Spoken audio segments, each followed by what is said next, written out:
Marathi, English किंवा हिंदी कोणत्याही भाषेत केलेलं वक्तृत्व इथे चालणार आहे. त्याच्यामुळे ज्यांना पार्टिसिपेट करायचं आहे, अजून नावं नाही दिली आहेत, त्यांनी प्लीज नंतर येऊन परत नावं द्यावी. सो आपण बालक गटापासून सुरुवात करूया. आपले पहिले स्पर्धक आहेत Raghav Paranjpe.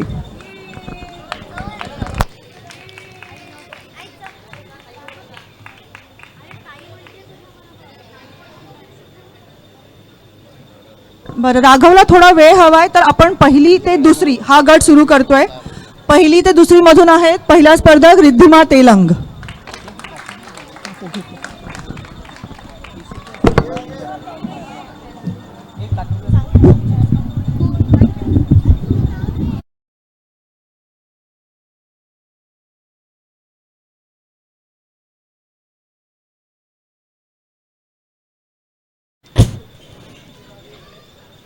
My name is Riddhima Telang. I'm 6 years old. Today I'm going to talk about rainy season. Rainy season comes after summer season. It it comes af it comes it starts on June and ends in September.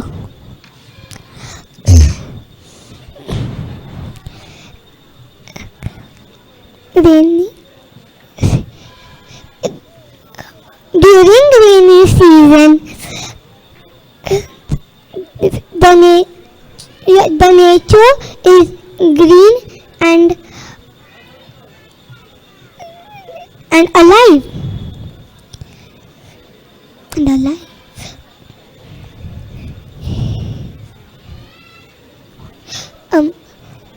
Beautiful flowers like lotus, marigold and jasmine bloom in rainy season. Rainy season.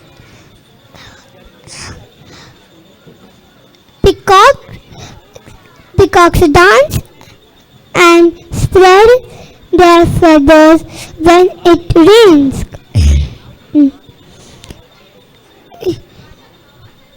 Rainbow is seen in the sky.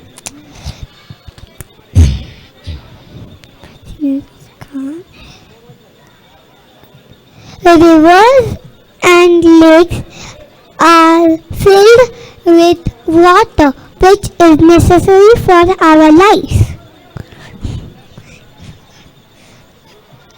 We get different fruits and vegetables.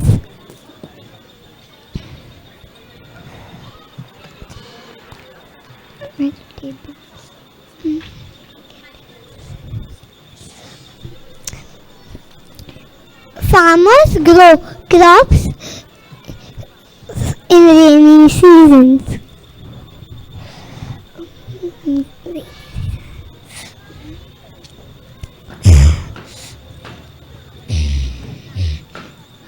We use umbrellas and raincoats when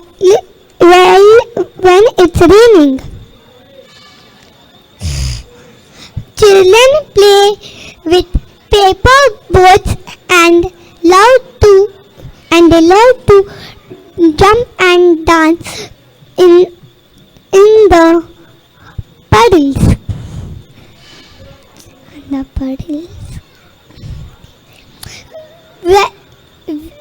When it rains heavily, we get a holiday for school. Our beloved Ganpati Bappa comes to our house in rainy seasons. Rainy season is my favorite season and I love rainy season very much.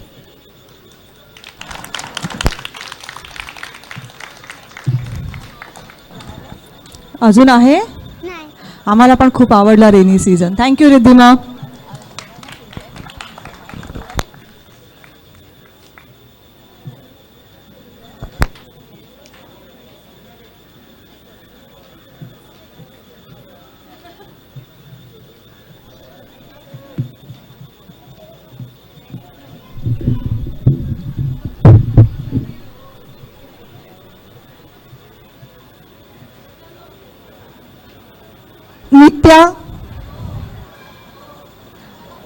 नित्या बांग.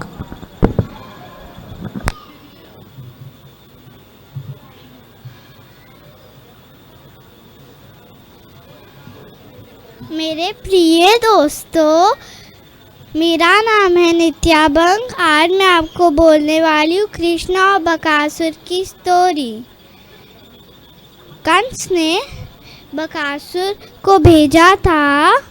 कंस ने बोला कि बकासुर तुम जाओ और कृष्ण को मार डालो. वो वृंदावन में रहता है और जो तुम्हारी बहन पूतना ने कृष्ण ने उसको किल कर दिया था. तो फिर वो निकल पड़ा. जब वहाँ पे कृष्ण और दोस्तों खेल रहे थे, उसको एक फ्लैमिंगो दिखा, बड़ा सा. वो एक टांग पे खड़ा था अपने. फिर कृष्ण ने बोला ये कोई फ्लैमिंगो नहीं है, मैं जाके देखता हूँ. फिर उसके एक दोस्त ने बोला कि संभल के कृष्णा कहीं लगभग नहीं जाए तुमको. फिर बलराम ने कहा कि कृष्णा को कुछ नहीं होएगा, कृष्णा तुम जाओ, ये अपन यहाँ पे उसको नहीं रहने दे सकते, ये हमारे गांव वाले को नुकसान पहुँचा सकता है. फिर वो जैसे ही खड़ा हो गया उसने उसको गीट लिया. फिर वो एक आग बगुला बन गया और अपने दिल से उसको हर्ट करने लगा. फिर उसका गला बहुत दुखा और उसको बहुत खांसी है. खांसी में ने उसको उबल दिया. फिर वो अपने बीक से उसको हार्म करने लगा. फिर उसने हार्म किया तो उसने एक टांग उसकी जीभ और एक टांग उसके ऊपर रख के उसको मार डाला. धन्यवाद. Thank you Nitya. Nitya, thanks for the participation.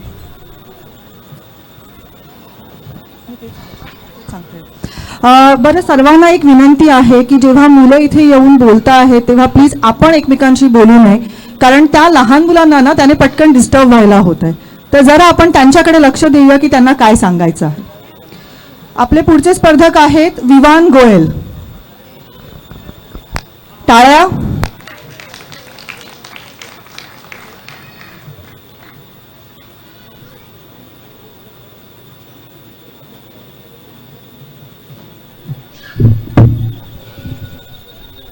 मेरा नाम है विवान गोयल. आज मैं बताने वाला हूँ आपको कृष्ण और कालिया नाग स्टोरी. कृष्ण यमुना नदी के पास रहते थे. एक दिन कृष्ण और उसके दोस्तों खेलने गए. खेलते खेलते बॉल यमुना नदी के अंदर चला गया. कृष्ण बोल रहे थे कि मैं उस बॉल को लेके आ जाता हूँ. उसके दोस्तों बोल रहे थे कि नहीं, उधर कालिया नाग रहता है, बहुत पॉइजनस रहता है.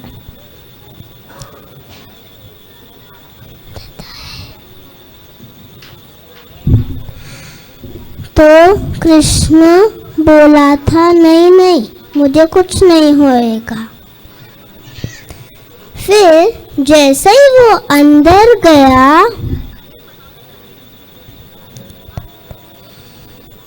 कालिया नाग और कृष्ण का लड़ाई चालू हुआ. लड़ाई में कृष्ण जीत गए थे?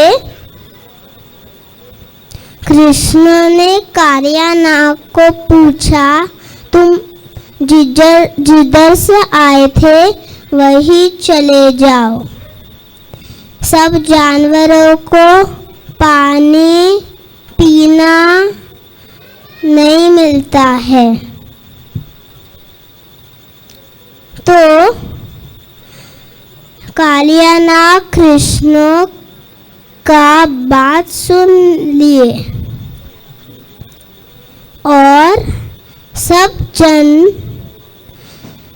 खुश रहे। धन्यवाद। थँक्यू विवान. विवान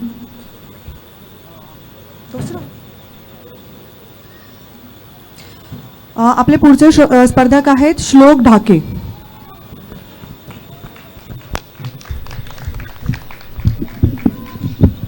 माझं नाव आहे श्लोक सुयोग ढाके. मी आज तुम्हाला कृष्णा आणि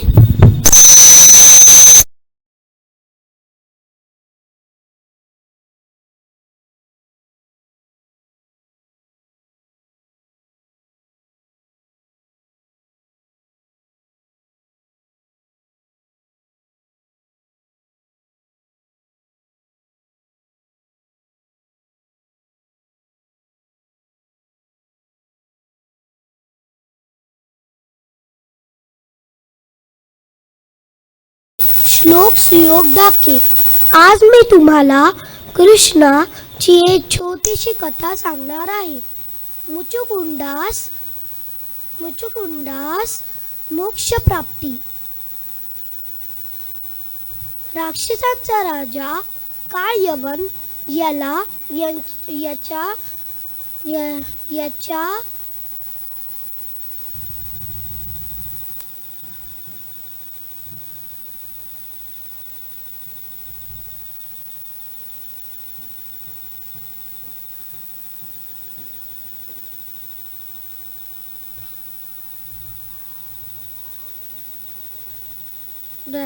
याच्या डॅडींचा अपमानाचा बदला घ्यायचा होता.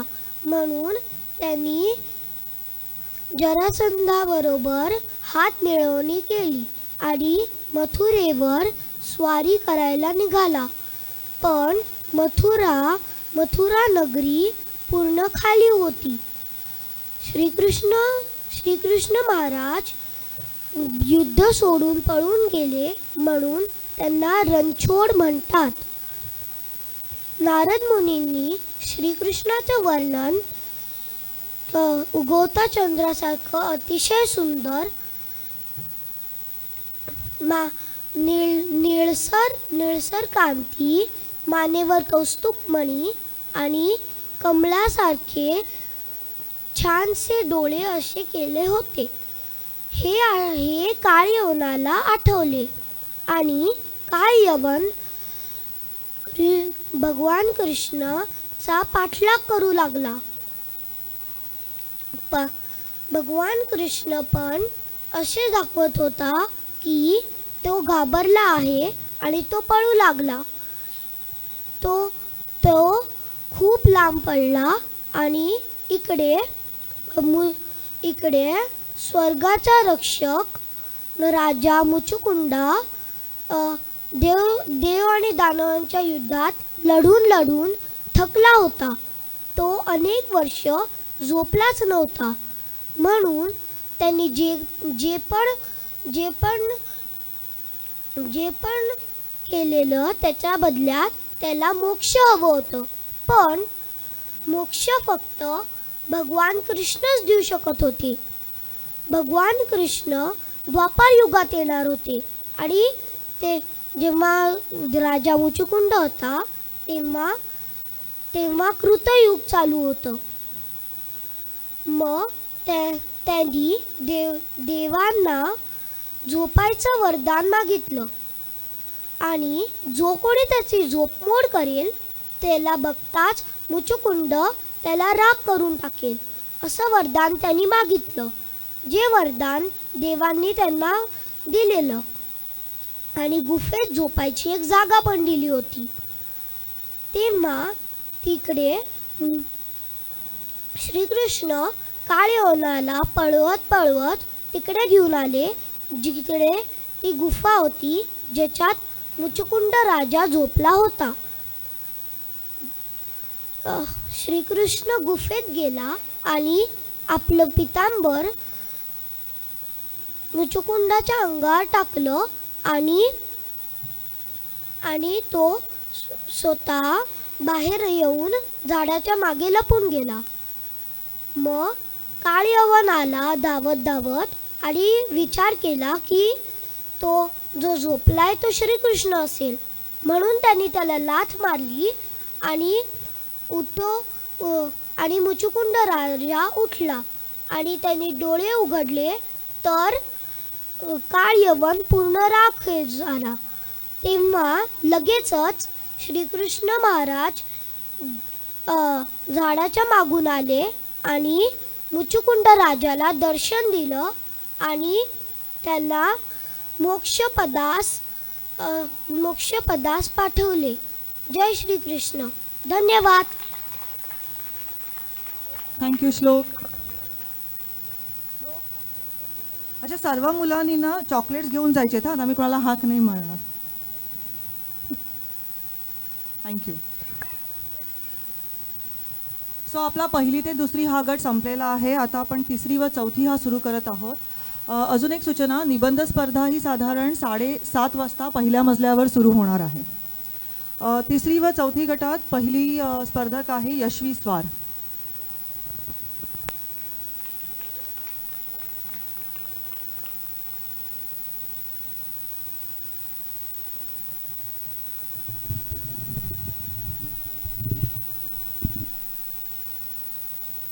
नमस्कार, माझं नाव यशवी स्वार. आज मी आपल्यासमोर माझी शाळा या विषयावर बोलणार आहे. माझी शाळा. शाळा ही शिक्षणाचे दारे आहेत जी आपल्याला यशाकडे घेऊन जातात. माझी शाळा माझ्या परिसरातील सर्वात मोठी आणि प्रसिद्ध शाळा आहे. माझ्या शाळेचे नाव IES ओरायन आहे, जे आपल्या या हिंदू कॉलनीतच आहे. माझ्या शाळेत 60 वर्ग आहे. एक प्रयोगशाळा, एक सभागृह, एक संगणक कक्षा आणि एक वाचनालय. संगणक कक्षात आम्ही संगणक शिकतो. वाचनालयात विविध प्रकारचे पुस्तकं मिळतात. सभागृहात आम्ही नृत्य व संगीत शिकतो. आणि प्रयोगशाळा सध्या आमच्यासाठी तरी बंद आहे. तिकडे आम्ही 6वी पासून जाऊ शकतो. आमच्या शाळेत 5 मजले आहेत आणि माझा वर्ग दुसऱ्या मजल्यावर आहे. आमच्या शाळेत 2 मुख्य दरवाजे आहेत. आमच्या शाळेत आम्हाला carrom, chess, football, handball, volleyball असे विविध प्रकारचे खेळ शिकवले जातात. आमच्या शाळेतील सर्व शिक्षक खूप प्रेमळ आहेत. आमच्या शाळेत विविध स्पर्धेत भाग घेतात, ज्याच्यात आमचे सर्व शिक्षक आम्हाला खूप प्रोत्साहन देतात. आमच्या शाळेत गणपती, दिवाळी, शिक्षक दिवस असे वेगळे महत्त्वाचे दिवस साजरे केले जातात. आमच्या शाळेतील वातावरण खूप छान आणि प्रसन्न आहे. माझ्या शाळेत माझे खूप सगळे मित्र व मैत्रिणी आहेत. माझी शाळा एक आदर्श शाळा आहे जी मला खूप आवडते. धन्यवाद.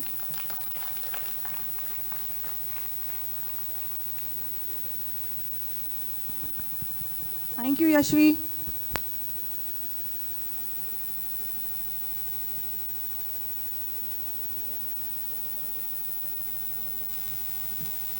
थँक्यू यशवी. आपले पुढचे स्पर्धक आहेत अन्वित तेलंग.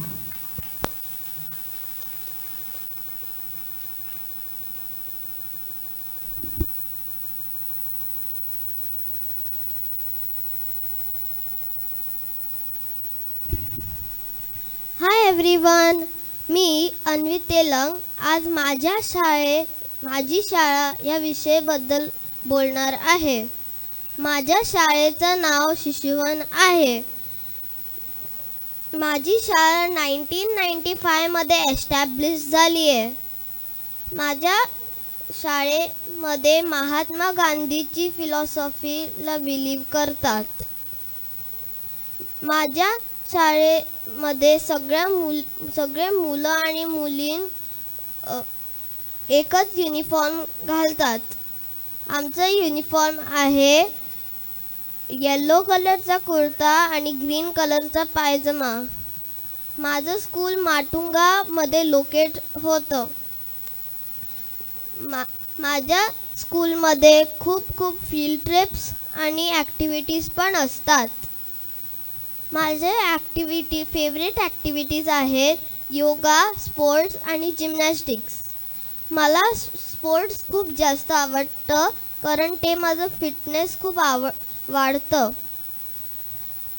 मला योगामध्ये पण मी थोडासा बरा आहे. मी जेव्हा ज्युनियर KGमध्ये होतो तेव्हा आम्हाला एक मस्त प्लेग्राऊंड होतं खेळायला. मी माझ्या शाळेमध्ये आता माझ्या टीचर्सचं नाव ज्योती आणि गौतमी आहे. ते मला खूप छान शिकवतात. मी आता 3रीत आहे. माझ्या डिव्हिजनचं नाव ध्यान आहे. आमच्या स्कूलमध्ये हाऊसेस आणि डिव्हिजन्स पण असतात. थँक्यू. थँक्यू अन्वित. आपली पुढची स्पर्धक आहे आयरा टिपणीस. आयरा,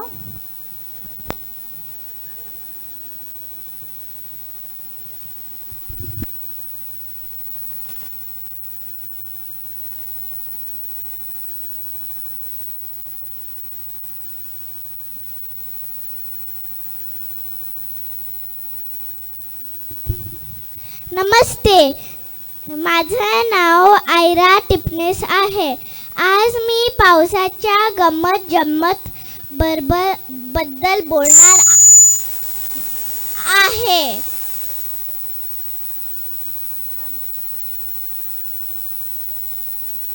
पाऊस आले आता पाऊस आले.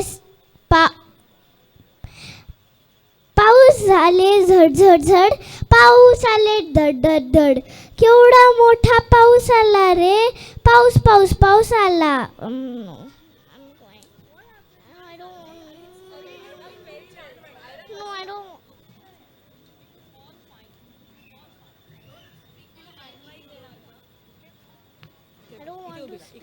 इकडे नको इथे उभी राहा. Come on, and you can start again. You can start again. Come on. Okay?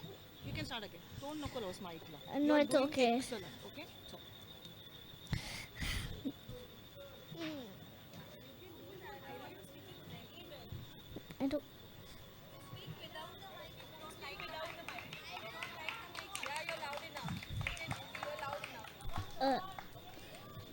Okay. माझं नाव आयरा टिपनेस आहे. नमस्ते, माझं नाव आयरा टिपनेस आहे. आज मी पावसाच्या गंमत जम्मत बद्दल बोलणार आहे. पाऊस आला जोरात, पाऊस आला जोरात, झड झड झड झड झड, झड झड झड झड झड. पाऊस आला जोरात, पाऊस आला जोरात. आपण रेनकोट घालून जाऊया, पावसात खेळूया, पावसातल्या पाणीमध्ये उडी मारूया, पावसातल्या पाणीमध्ये उडी मारूया, पावसामध्ये धावूया, पावसामध्ये कागदीचे नावे सोडूया, मोरा बरोबर नाचूया. सगळे झाडे नाचायला लागले. सगळं हर हर हर, सगळं भर भर भर, सगळं हर हर हर, सगळं भर भर भर झाले. Thank you.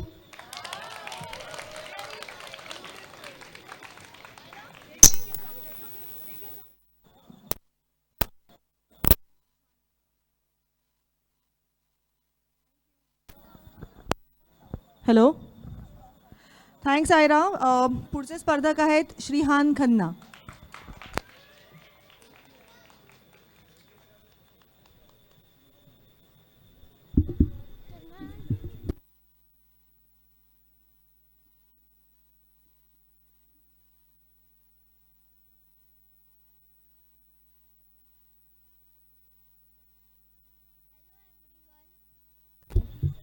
Hello everyone. Today I am going to speak about my favorite game. Well, my favorite game is Lego. It is made of blocks. The blocks are of different shapes and sizes, and they are also of different colors. It is not a typical block game. It has different benefits. It helps you to improve our brain. How? Well, it helps us to improve our concentration and focus. I love this game. It also helps you to improve our creativity. That's why I try to make different shapes and modules.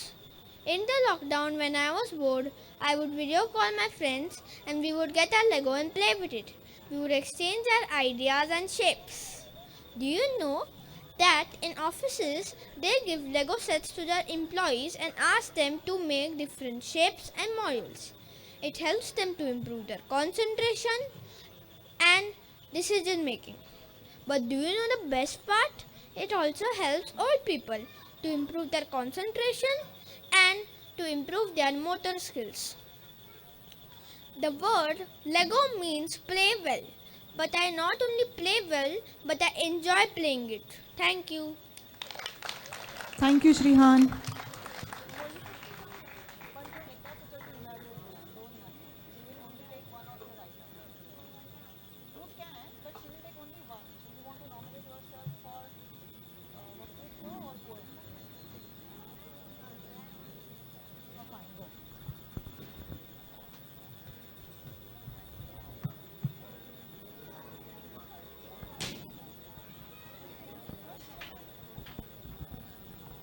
So काही मुलांना 2 गोष्टी सादर करायच्या आहेत, पण परीक्षकांनी सांगितल्याप्रमाणे त्या एकच गोष्टीला इव्हॅल्युएट करणार.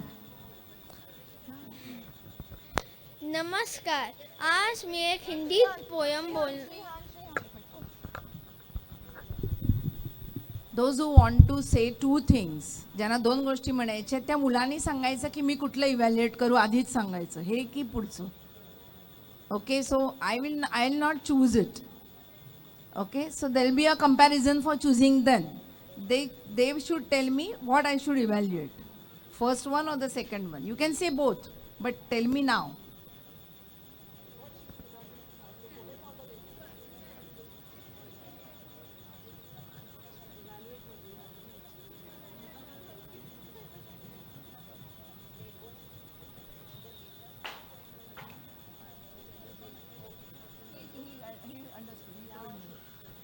ते म्हणतात इव्हॅल्युएट म्हणजे काय.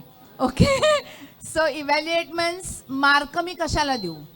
2 गोष्टी बोलणार असेल तर मी कशाला मार्क देऊ असं मुलांनीच सांगायचं. आणि he told me very frankly, so no problem, he told me to evaluate Lego and not the poem. नमस्कार. आज मी एक हिंदी पोयम बोलणार आहे. त्याचं नाव आहे बादल. ते कवी आहे डॉक्टर श्री प्रसाद. मला पाऊस खूप आवडतो, पण मला पावसाचे ढग आकाशमध्ये बघायला अजून आवडतं. बादल. काले काले पानी वाले आसमान में बादल छाए, कैसे बादल आकर छाए, हवा पकड़कर लाती सरसर छाए, जैसे काले कंबल लगते कितने सुंदर बादल, पेड़ों जैसे भेड़ों जैसे लगते, जैसे चलते घोड़े बन जाते हैं हाथी के जोड़े, नन्हे जलकन गए भाप बन, उसी भाप से ठंडकाई, बादल बरसे बरखा आई, करते गड़गड़ बातें बड़बड़, बिजली बादल को चमकाए, अंधियारे में राह दिखाए, मोर मगन मन छन छन छन, झूम झूम कर नाच दिखाए, बादल खुश हो गाना गाए. Thank you.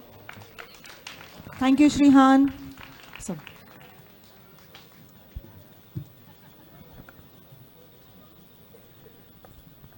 आपले पुढचे स्पर्धक राजवीर दाते.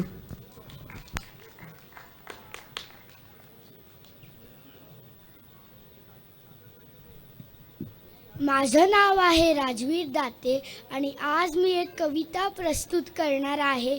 माझी शाळा हरवली. कवयित्री सुनीता मेहत्रे. होती छान टुमदार माझी शाळा या गावात. किलं बिलं ऐकू येत असे कानात. रोज सकाळी उठून पाटी दप्तर घेऊन निघे मित्रांची फौज स्वच्छ तयार होऊन. शाळेतले सरबाई बासे जणू बाबा आई मन लावून शिकवी विद्यार्थ्यांना अ आ इ ई. डबे खाण्याच्या सुट्टीत बसे अंगत पंगत वाटावाटी गप्पा गोष्टी किती गंमत जम्मत. शाळा सुटता मैदानी चाले हुतू तू लंगडी. कधी हार जीत असे जीव लग सवंगडी. येता दुष्ट हा कोरोना माझी शाळा हरवली. जागा बाळगोपाळांची रुग्णालयाने घेतली. नाही शिक्षणा परीक्षा असे कसे हे शिक्षण. घर कैदेच्या शिक्षेत कोमे झाले बालपण. मन उदास भयान घरी मन हे रमेना. जावे वाटते शाळेत देवा घालव कोरोना देवा घालव कोरोना. धन्यवाद. Thank you Rajveer.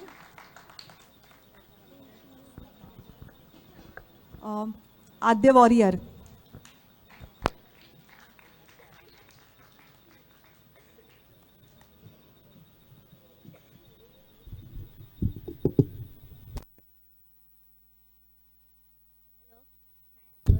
Hello.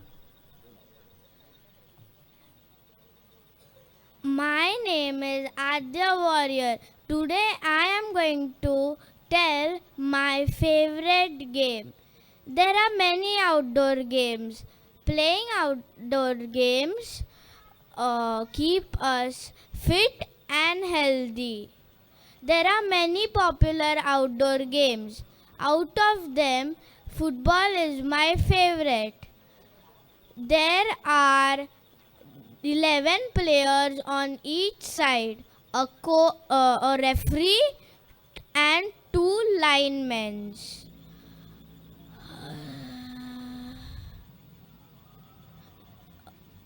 As in 31st March 2022, Brazil was the topmost team in the world, followed by Belgium and France.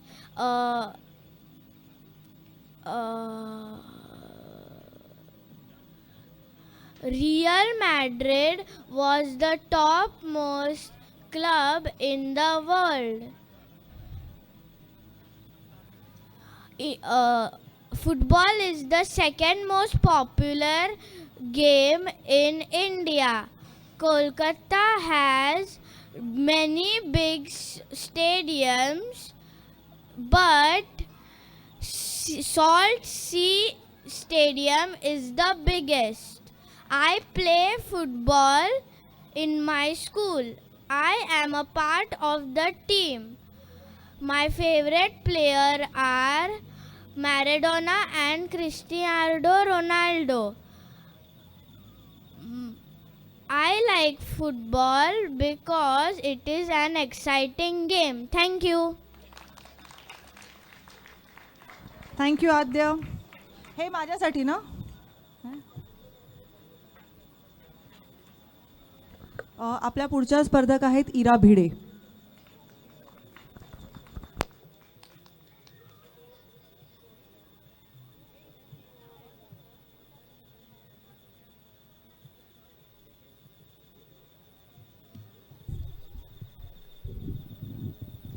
नमस्कार, माझे नाव इरा भिडे.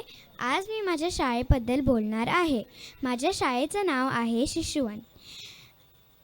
आमची शाळा फक्त 20 वर्षांची आहे, पण खूप वेळ ती मुलांसाठी एक हॉस्टेल होती. आमची शाळा 3 सेक्शन्समध्ये डिवायडेड आहे. आमच्या शाळेत एक chemistry lab, science lab, social science lab, art room, cooking lab आणि एक खूप मोठं प्लेग्राऊंड आहे. प्लेग्राऊंड आहे. आमच्या शाळेला वेस्टमधल्या बेस्ट शाळेचा अवॉर्ड मिळाला होता. आमची शाळा आमच्या शाळेत आम्ही आमच्या टीचर्सना नावाने हाक मारतो. आमचा युनिफॉर्म बॉईज आणि गर्ल्ससाठी सेम आहे. आमचा युनिफॉर्म येलो कुर्ता आणि ग्रीन झब्बा आणि ग्रीन पैजामा आहे. मला माझी शाळा खूप आवडते. थँक्यू. थँक्यू इरा. पुढची स्पर्धक शुभ्रा जोशी.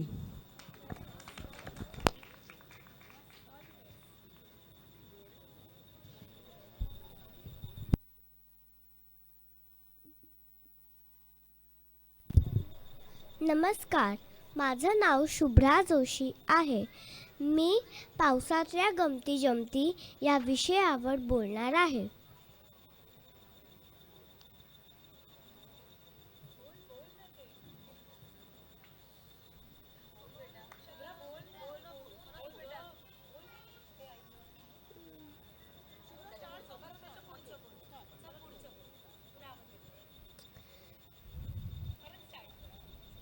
नमस्कार, माझं नाव शुभ्रा जोशी आहे.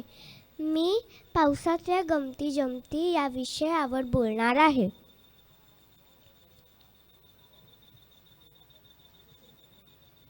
पाऊस हा कधी पण येतो आणि कुठे पण येतो. एक दिवशी खूप पाऊस येत होता आणि मला बाहेर जायचं होतं.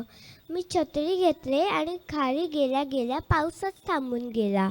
आणि नंतर नेमके जेव्हा मी छत्री आणि रेनकोट विसरून गेले तेव्हा पाऊस आला आणि मला भिजवलं. कशी फजिती झाली माझी. मग एकदा पाणी तुंबलेलं आणि आमच्या शाळेला सुट्टी झाली. हिंदू कॉलनीचे रस्ते ना हिंदू कॉलनीची नदीच झाली. 10 मिनिटात हिंदू कॉलनीची नदी होऊन जाते. एक दिवशी मला खाली जाऊन खेळायचं होतं पावसात, पण खूप चिखल आणि घाण होतं. म्हणून मी माझ्या गच्चीवर गेले आणि तिथे खूप मजा केली आणि उड्या मारल्या. साफ पाणी पण आणि मजा पण.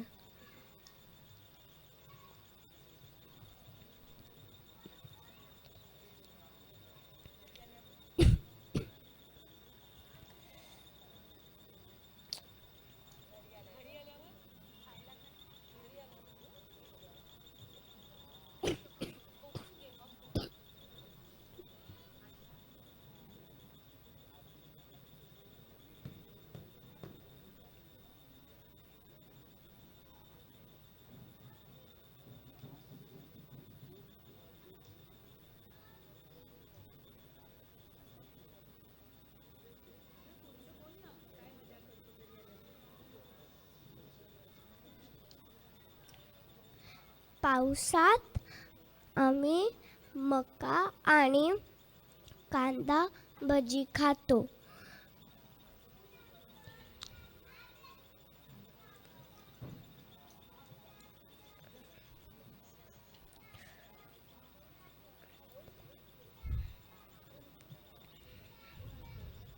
कांदा भजी गरम गरम असतं आणि पाऊस गार गार असतं. थँक्यू. शुभ्रा, माझ्याकडे भजी नाही आहेत पण चॉकलेट्स आहेत. थँक्यू. मस्त बोललीस. या गटातील शेवटचे स्पर्धक आहेत सात्विक मुकादम.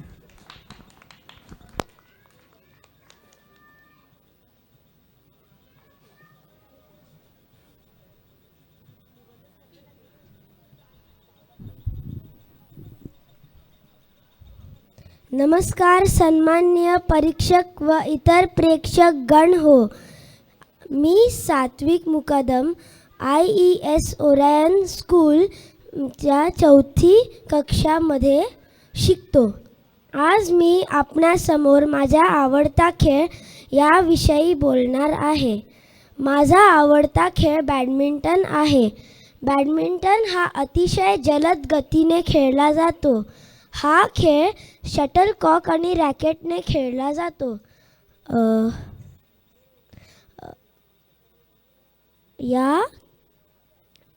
याला अनुक्रमे एकेरी व दुहेरी पद्धत म्हणजे सिंगल्स व डबल्स म्हणतात.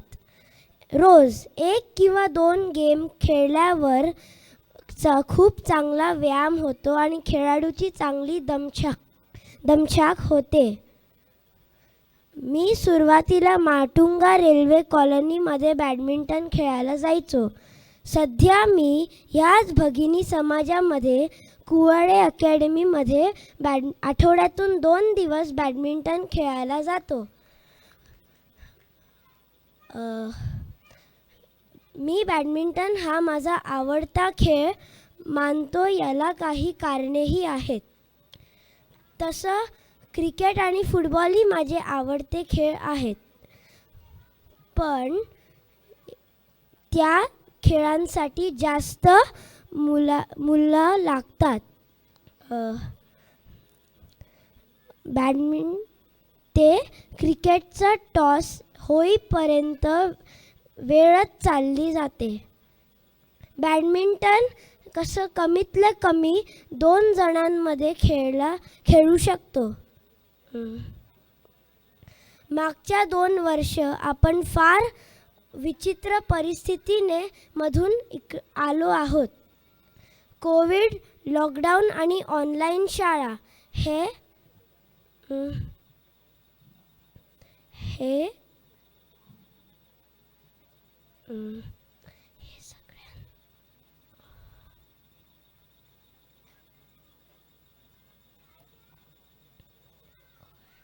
हे सगळ्यांमधून आलो आहोत.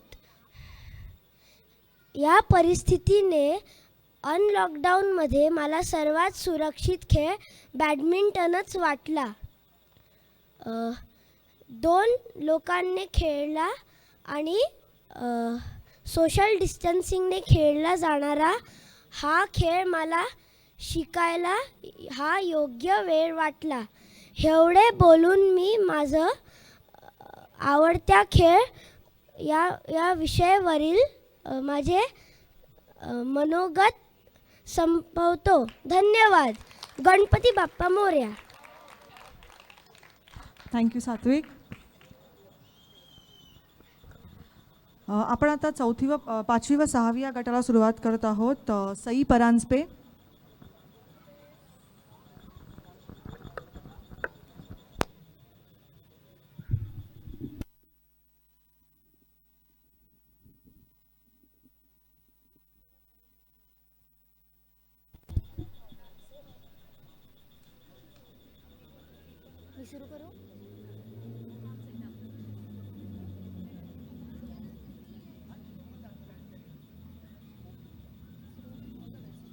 गोविंदा रे गोपाळा, अरे गोविंदा रे गोपाळा. नमस्कार, मी सई आदित्य परांजपे. तुम्हाला समजलं असेलच मी कुठल्या सणाविषयी बोलते ते. मागच्या 2 वर्षात आपण सर्वच सण छोट्या प्रमाणात का होईना पण साजरी केले. घरच्या घरी गणपती आले, दिवाळीला फटाके फुटले, दसऱ्याला घरीच सरस्वतीची पूजा झाली, अगदी मास्क घालून रंगपंचमी पण खेळलो आपण. पण दहीहंडी हा असा सण आहे ज्यावर लॉकडाऊनचं खरं बंधन होतं. घरच्या घरी कोणी हंडी फोडत नाही ना, आणि तेच मिस केलं मी. तसं दसरा, दिवाळी, गणपती हे सगळेच आवडीचे, पण यावर्षी खरी हुरूर होती ती दहीहंडीची. हे दहीहंडी असं ऐकून आजी म्हणाली, दहीहंडी नाही ग बाळा, गोकुळाष्टमी म्हणावं, जी आपण श्रावण वद्य अष्टमीला साजरी करतो. मग तिने मला आपण दहीहंडी का फोडतो त्याची गोष्ट सांगितली. लहानपणी श्रीकृष्णाला दही दूध खूप प्रिय. हे खाण्यासाठी तो वर टांगलेले मातीचे मडके फोडत असे. जर मडके खूप वर टांगलेले असेल तर तो त्याच्या गोकुळातल्या मित्रांना बोलावून ते थर रचून ते फोडत असे. त्यातूनच आजचा दहीहंडी हा सण जन्माला आला. चौकात चौकात उंच उंच दहीहंडी टांगली जाते आणि गोविंदा पथकं 8-9 थर रचून ही फोडायचा प्रयत्न करतात. हा दिवस सर्वांसाठीच विलक्षण उत्साहाचा आणि आनंदाचा असतो. आपल्या हिंदू कॉलनीतील खोदादात सर्कलवर दरवर्षी दहीहंडी टांगली जाते. रात्री फारच उशिरा फोडतात ती, पण आईबाबांच्या मागे लागून जातेच मी बघायला. बरं, गंमत म्हणजे हा सण फक्त महाराष्ट्रात नाही, पण गुजरात, गोवा, आंध्र प्रदेशमध्येही साजरा होतो.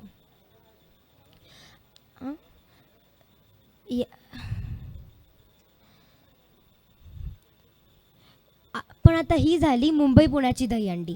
पण यावर्षी मी आईबाबांसोबत कोकणात आजोळी गेले होते.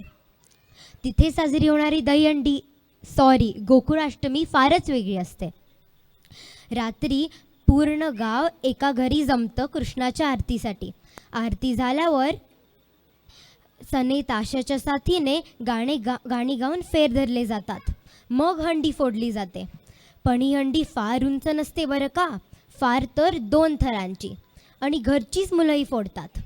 आणि तेच तर बरोबर आहे ना. आम्हाला कोणी हंडी फोडायला दिली तर काय मज्जा येईल. बरं, गंमत म्हणजे असे मानवी मनोरे रचून खेळायचे खेळ स्पेन, अमेरिकेतही खेळले जातात. मागच्या 2 वर्षांच्या विश्रांतीनंतर यावर्षी सणांची फार छान सुरुवात गोकुळाष्टमीने झाली आहे. हा सण ज्या उत्साहाने साजरा झाला हे पाहून आता येणारे सर्व सण आनंद घेऊन येतील हे नक्की. धन्यवाद.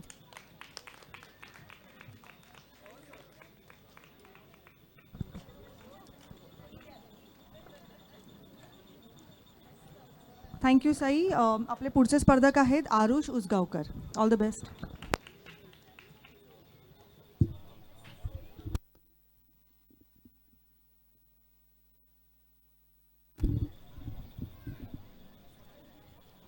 सुरू करू. नमस्कार, माझं नाव आरुष उसगावकर आहे. आज मी माझा आवडता खेळाडू या विषयावर बोलणार आहे. माझा आवडता फुटबॉल खेळाडू क्रिस्टियानो रोनाल्डो आहे. तो आत्तापर्यंतचा सर्वात प्रसिद्ध फुटबॉल खेळाडू आहे. मला त्याचा फुटबॉलचा प्रवास अतिशय अविस्मरणीय आहे आणि म्हणून मला तुम्हाला सांगावं असं वाटत आहे. क्रिस्टियानो रोनाल्डोचा जन्म 5 फेब्रुवारी 1985 या साली पोर्तुगालच्या एका गावी झाला. त्याला लहानपणापासूनच फुटबॉल खेळायला खूप आवडत होतं. पण तो एकदम गरीब परिस्थितीत होता, म्हणून तो फुटबॉल विकत घेऊ शकत नव्हता.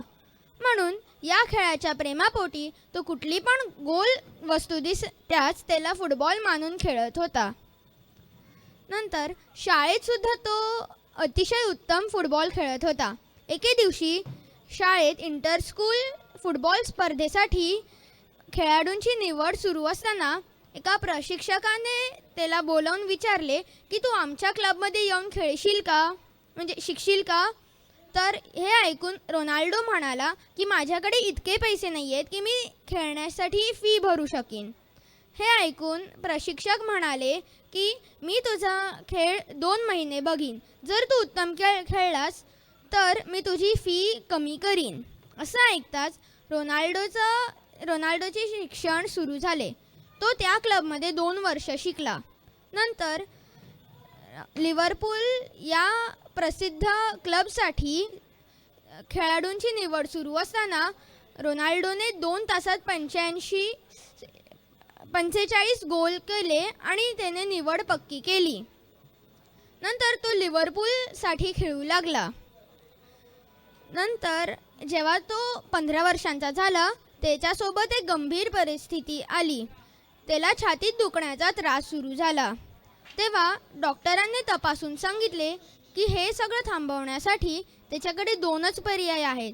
पहिला पर्याय आहे की त्याला फुटबॉल खेळणं कायमचं सोडायला लागेल किंवा त्याला मरायला तोंड दाखवावं लागेल. असे ऐकून रोनाल्डोच्या डोळ्यासमोर तारे चमकले. पण तो शांत होऊन थोड्या वेळाने सांगितलं की फुटबॉल माझा श्वास आहे. मी आत्तापर्यंत एवढा चांगला खेळत आलो आहे तर मी कशाला सोडू, मी फुटबॉलच खेळत राहीन. मग तो परत लिव्हरपूलसाठी खेळू लागला. 6-7 महिन्यांनंतर त्याने लिव्हरपूल सोडलं आणि मँचेस्टर युनायटेडसाठी खेळू लागला. नंतर तिकडे त्याचा खेळ बघून त्याला पोर्तुगल नॅशनल टीमसाठी सिलेक्ट केलं. तिकडे सुद्धा तो अतिशय चांगला खेळला म्हणून त्याला पोर्तुगल इंटरनॅशनल टीममध्ये सिलेक्ट केलं.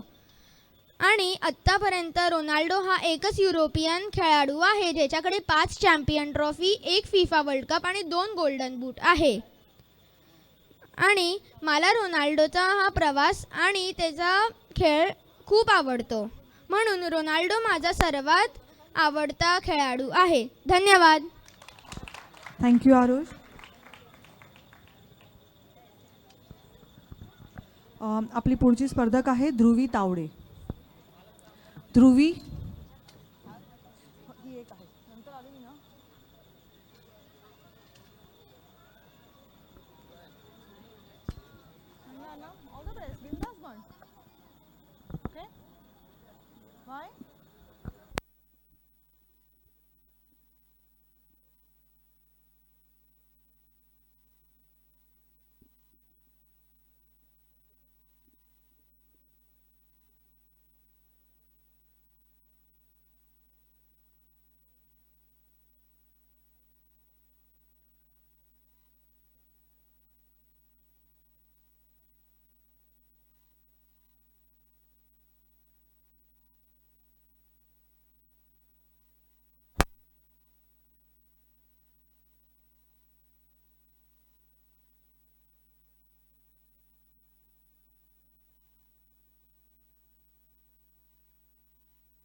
हॅलो. आपण आता 7वी व 8वी हा गट सुरू करत आहोत, पण ज्यांनी निबंध स्पर्धेसाठी नाव दिलं आहे ते पहिल्या मजल्यावरती आता जाऊ शकतात. 7वी 8वी आणि जे उरलेले आहेत त्या स्पर्धकांनी इथेच थांबा, पण ज्यांचं झालं आहे 5वी ते 6वी आणि त्यांना पार्टिसिपेट करायचं आहे तर प्लीज पहिल्या मजल्यावर जा. 7वी ते 8वीमध्ये पहिली स्पर्धक आहे अक्षदा साठे. आणि मागे थोडा आवाज आहे तो प्लीज थोडा कमी करूया. थँक्यू.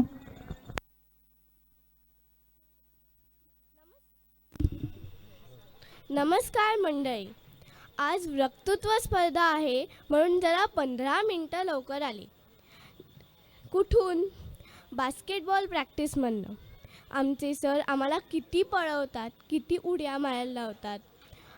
अर्धा वेळ आमचा वॉर्मअप करण्यात जातो आणि मग खरा खेळ सुरू होतो.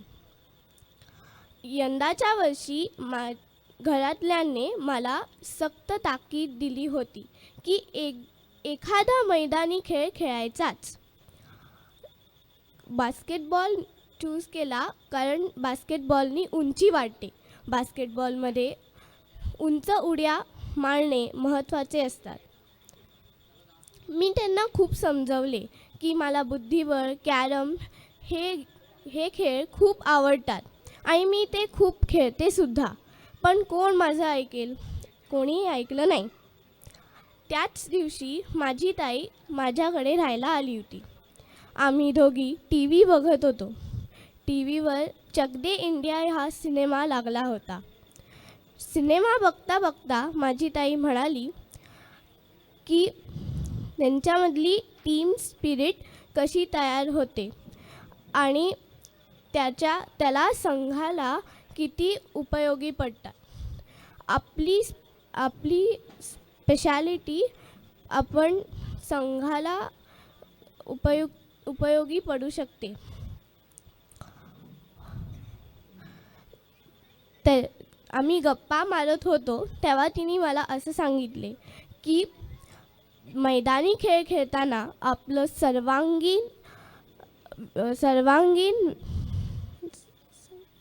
सर्वांगीण विकसित होतं आणि खूप दिवस सराव केल्याने व शुद्ध हवेने आणि खूप दिवस सराव केल्याने आपल्या रोगप्रतिकारक शक्ती पण वाढते. संघात मैदानी खेळामध्ये आपण संघाचा एक भाग असतो. मग त्याच्यामधल्या संघामधल्या वेगवेगळ्या मुलांची आपली मैत्री होते. संघभावना निर्माण होते जी पुढे आयुष्यात उपयोगी पडते.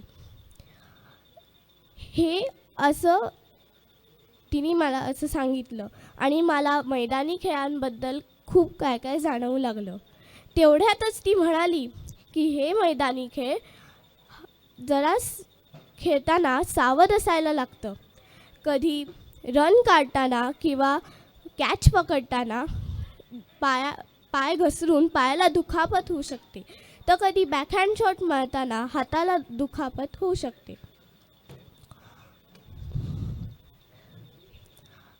आम्ही गप्पा मारतच राहिलो.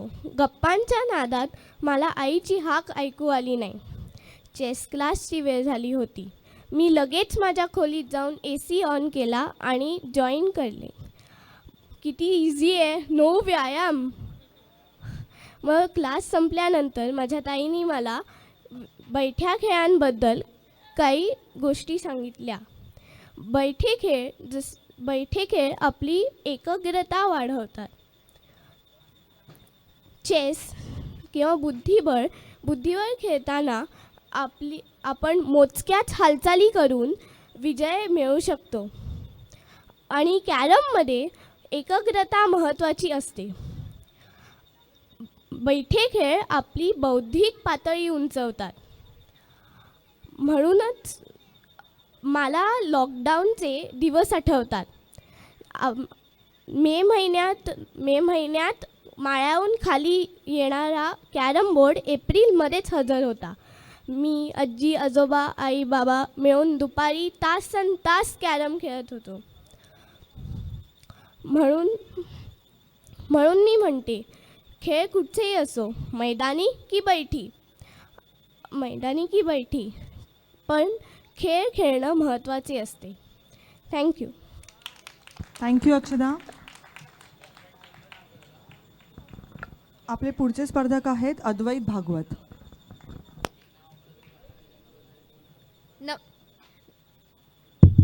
नमस्कार, माझं नाव अद्वैत भागवत आहे आणि मी आज तुमच्या समोर खेळ मैदानी का बैठे हे म्हणणार आहे.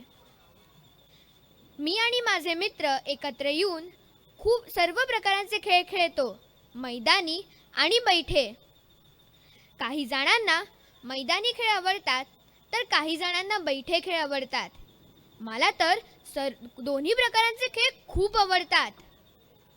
माझे सर्वात आवडते बैठे खेळ आहेत बुद्धिबळ, कॅरम, पत्ते आणि व्यापार. व्यापारासारखे इतरही बोर्ड गेम्स मला खूप आवडतात.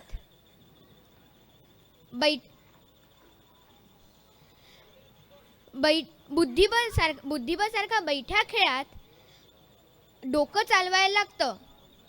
बैठे खेळ आपापल्या घरात बसून बाहेर पाऊस पडतानाही खेळता येतात, जे मैदानी खेळात आपण करू नाही शकत.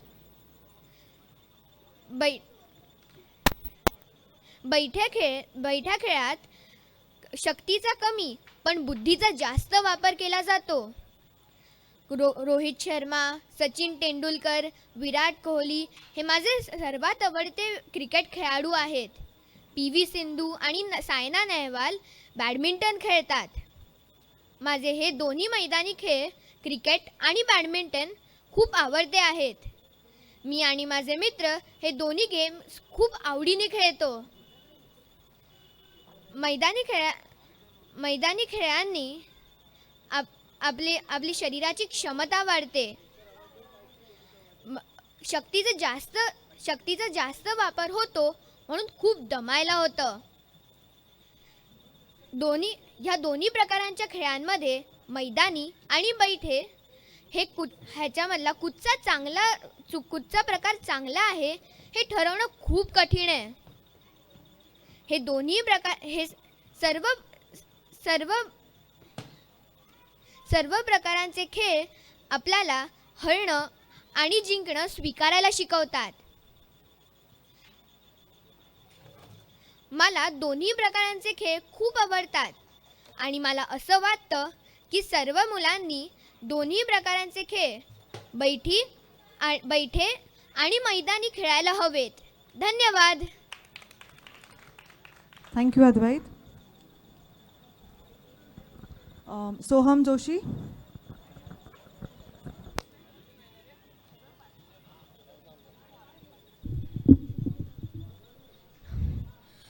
नमस्कार, माझे नाव सोहम जोशी आहे आणि आज मी खेळ मैदानी का बैठे या विषयावर बोलणार आहे. आज सकाळी माझ्या मनात एक विचार आला, आपले शरीर श्रेष्ठ का आपले मन श्रेष्ठ? मला सांगा, शरीराशिवाय मन काय आणि मनाशिवाय शरीर ते काय? म्हणजेच काय तर दोन्ही तितकेच महत्त्वाचे आहे. मैदानी खेळ खेळल्याने आपले शरीर मजबूत आणि सुदृढ होते. आपले रिफ्लेक्सेससुद्धा चांगले होतात आणि आपला स्टॅमिना देखील वाढतो. बैठे खेळ जसे बुद्धिबळ, कॅरम खेळल्याने आपले मन शांत होते आणि बुद्धीला चालना मिळते आणि एकाग्रता देखील वाढते. बैठे खेळ कुठेही आणि कधीही खेळता येतात. पाऊस असो किंवा ऊन, दिवस असो किंवा रात्र. बैठे खेळ खेळताना वयाचे बंधन नसते. मी माझ्या आजोबांसोबत किती बैठे खेळ खेळलो आणि ट्रेनच्या भरपूर प्रवासात आम्ही पत्ते, सापशिडी असे खूप बैठे खेळ खेळतो. म्हणजेच काय तर दोन्ही खेळ खेळले पाहिजेत. मुळात खेळलं हे झालं पाहिजे. आजकाल कोणालाही विचारलं खेळायचं का, बैठे खेळ किंवा मैदानी खेळ, तर उत्तर अरे मी तयार आहे रे, पण माझी आईच नाही म्हणते असं असतं. कारण सगळ्यांना सगळ्याचे क्लासेस असतात. कॅरमचा क्लास, चेसचा क्लास, क्रिकेटचा क्लास, बॅडमिंटनचा क्लास, आपलं सगळ्याचे क्लासेस असतात. पण खेळणं म्हणजे क्लासेस नव्हे, पण नुसतं धावणं, नुसतं कॅरम खेळणं किंवा काहीही असो, पण ते मनसोक्तपणे, मुक्तपणे आणि आनंद घेत असलं पाहिजे. खेळणं आलं म्हणजे हार आणि जीत असतंच. त्यामुळे आयुष्यात येणाऱ्या हार आणि जीत या दोन्ही प्रसंगांना सामोरी जाण्याचे आपले मानसिक तयारी होते. आता मैदानी खेळ श्रेष्ठ का बैठे खेळ श्रेष्ठ हे तुम्हीच ठरवा, पण खेळणे महत्त्वाचे आहे. धन्यवाद. मस्त बोललास. एकाच. थँक्यू. गट 9वी ते 10वी. बरं, बालगटात राघव.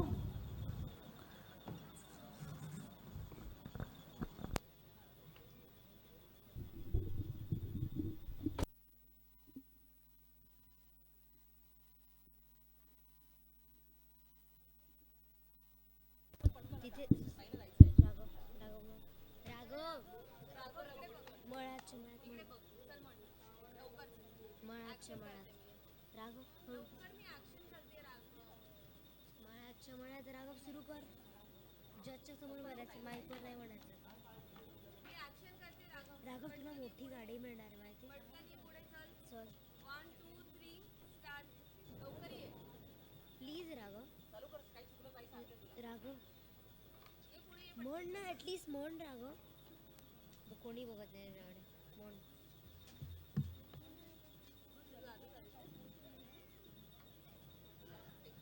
आणि लगेच जाऊया. ओके, घरी जाऊया आपण. चला म्हणा लवकर. स्टार्ट लवकर बघायचं ना घरी लागू. मग चल लवकर पटकन म्हणा. चल लवकर पटकन. मळ्याच्या मळ्यात पटकन. चला. पण इथे वरून म्हणूया. चला म्हणा. कोणी बघत नाही माझ्याकडे. कोणी बघत नाही लवकर म्हण तर जाऊया आपण म्हणून जाऊया पटकन चल हां जोरात जोरात ऐकायला येत नाही त्यांना बरं तिकडे जाऊन म्हणतोस त्यांना त्यांच्याकडे जाऊन म्हणतोस तिकडे जाऊन म्हण कर याच्यावर म्हण चल पटकन म्हणा त्या एकट्यानं म्हणून दाखव म्हणतोस बरं पटकन म्हणा याच्यावर चल चल लवकर मला घरी जायचं आहे लवकर चला लवकर लवकर लवकर चल स्टार्ट 1 2 3 गो चल लवकर राघव प्लीज आपलं घरी जायचं पिल्लू लवकर म्हण स्टार्ट राघव फास्ट आहोत आम्ही आहोत 9वी ते 10वी गट मनन Mehta.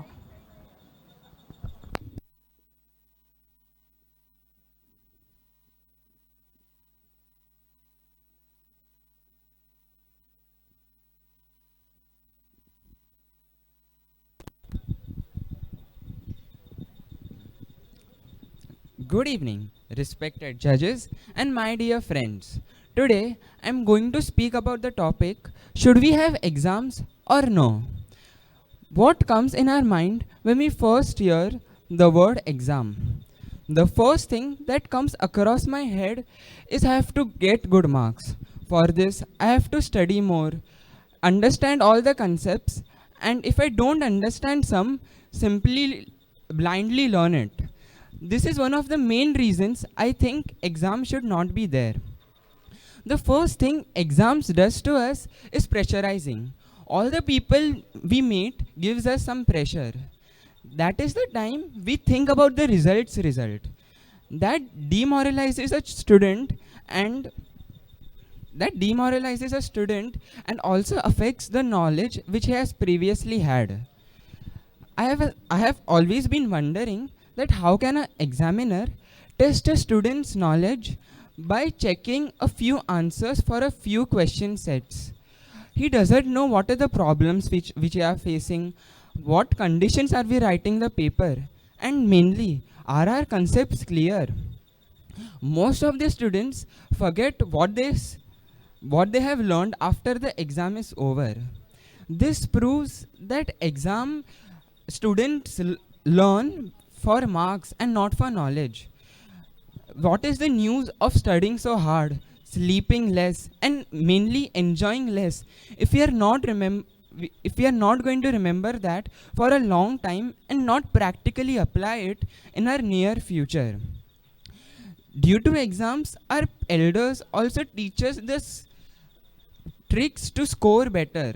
Hardly anyone teaches how to gain perfect knowledge as well as stay happy, patient, calm. At last, I would say that God has not made a single entity same. Even if two particles of sand are different, then how can we judge two different people with the same standardized exam paper? Thank you. Have a nice day. Thank you, Manan.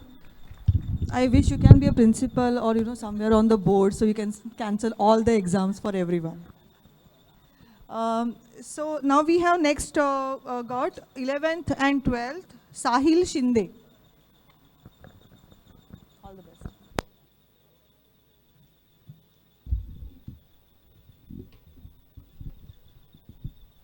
Hello everyone, my name is Sahil Shinde. I study in the 12th grade and today I'm going to speak on the topic, the advantages and disadvantages of a smartphone or a mobile phone. A mobile phone, also known as a cell phone, is a wireless device which we use to communicate with each other in real time. With the help of a mobile phone, we can record videos, click pictures, play games and communicate with each other. A mobile phone uses wireless signals which are emitted by the smartphone towers in order to communicate. In the 21st century, almost everyone owns a smartphone as it is very easy to use. But in the past, we had to write letters in order to communicate with each other. But with the help of a mobile phone, we can just do it with a click of a button. A mobile phone also has a GPS in it, which tracks our location and helps us navigate. With all these advantages in a mobile phone, there are some disadvantages as well. A mobile phone is extremely distractive. A mobile phone in the pocket at work is the worst thing someone could ever imagine. It constantly creates distraction. The constant phone calls, messages, texts, they are pretty distracting. The constant use of a smartphone is pretty addictive. The screen of a mobile phone emits harmful light rays, which cause harm to the retina of the eye. The constant increase in the technology of smartphone causes an increase in the price, and soon, due to this increase in the price, once they may become unaffordable.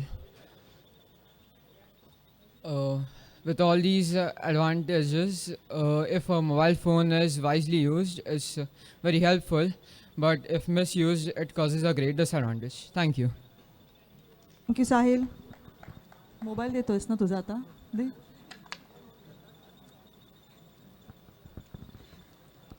आता आपण खुला गट सुरू करतोय. 2 entries आहेत. अजून कोणाला द्यायचे असतील जे तिकडे बसले आहेत त्यांनी इथे येऊन नावे द्यावी. महेश. खुला गट पहिल्या स्पर्धक आहेत उषा सोहोनी.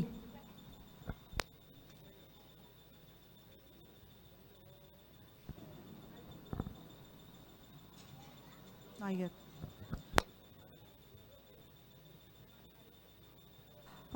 मला दिसत नाही आहेत उषा सोहोनी. आपण दुसरा स्पर्धक घेऊया. तेजल किलेकर.